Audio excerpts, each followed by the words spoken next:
আমার এই দেশের মধ্যে এই সংবিধান, এই গণতন্ত্র আমাকে সরকারকে সমালোচনা করার অধিকার দিয়েছে।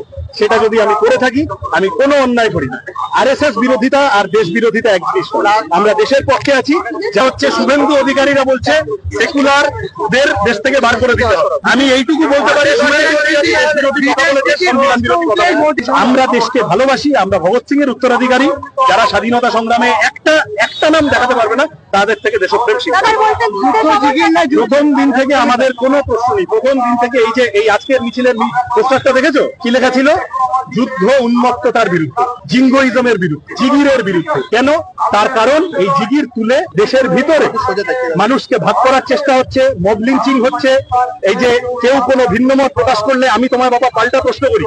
দীপশিতা ধর, ঐশী ঘোষ, তাদেরকে ধর্ষণ, খুন, গণপিটুনি সবকিছু হুমকি দেওয়া হয়েছে। তুমি এটাকে সমর্থন করো? যদি সমর্থন না করো, তাহলে কালকে তোমার চ্যানেল থেকে এটা পোর্টাল থেকে একটা বুলেটিন করো যে আমরা এই অসভ্যতাকে সমর্থন করি না, মানুষের গণতান্ত্রিক অধিকার আছে। বিক্রম মিস্ত্রি বলছেন, আমি বলছি না। যে দেশের মধ্যে বিরোধী পক্ষে গভর্নমেন্টের সমালোচনা করবে, এটা একটা হেলদি ডেমোক্রেসি টাইপ। বলেছেন কিনা বিক্রম মিস্ত্রি? বলেছেন তো।